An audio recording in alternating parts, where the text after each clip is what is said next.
Монголын анхны аимшигын блог.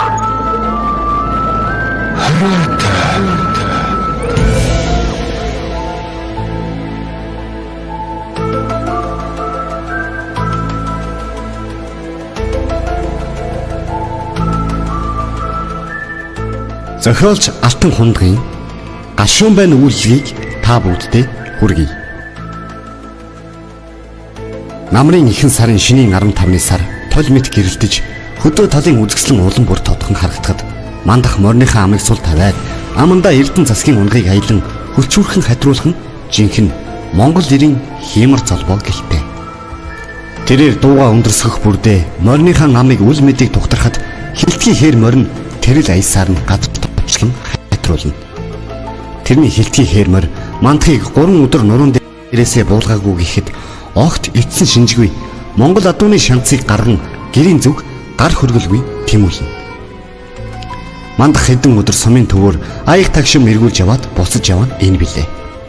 Тэрээр уусан жаахан архиндаа халамцсан хоолойнохон хэрээр дуу аялан явсаар нэгэн даваан дээр түр амс хийж тамхи татгаар газар завлан суулаа.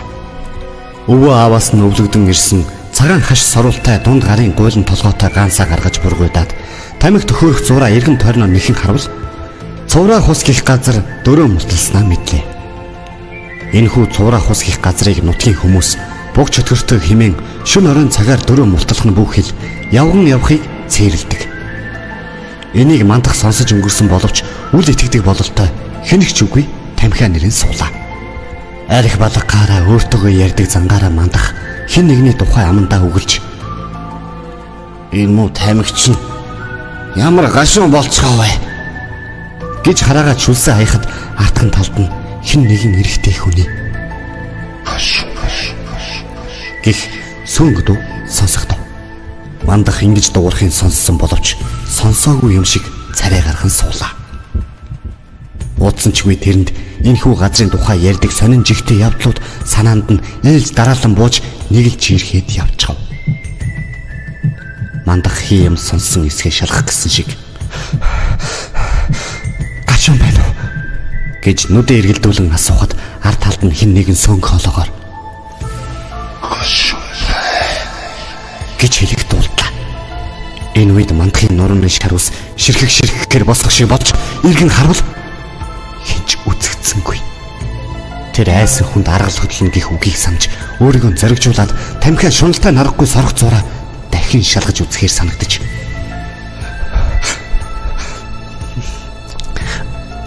гашуун байна уу гэж амандаа чимээг өхөн шивнэхэд өнөөхсөн коолой улам бүр ойрцсон мэт яг дэрэгдээсэн. Гашуун гэж дуулахад мандахын уусан архи нь ор мөргөө арилах шиг болж хүүтэн хөлсөн дотор харан хуйлан гадагшлав. Тэр даруй мориндоо мордож даваа уруудан давхиж авах зураа одоо буг чөтгөр хоцорсон байх гэж санаад дахин нэг удаа гашуун байна уу гэж асуухад яг л дэрэгдээсэн нөгөө сон коологоор гашуун байна гэж дуулахад мандах мориндоо хэд сайн ташуур өглөө. Элдвийг бодон давхих зураа хэрвээ сүнс дагаж харвал модон дотор сүлжин давхиж төөрүүлдэг гэж өвгчүүдийн ярихыг сонсож байснаа санаж ойрцох мод руу орж сүлжин давхиад модны захад гарч ирэн дахин гашуун байна уу гэж асуухад мөн л дэрэгдээсэн гашуун байна гэж дуулав. Мандах бүр ихээр сандарч нутгийн учир мэддэг өвгний гэрийн зүг чолоо нушиглаа. Мандах хайд сандарсан амтан дэндүү өвгний үүдээр орж ирэхэд дэндүүга учрыг нь баг гадарсан бололтой учир явдлыг нь яран асуулаа.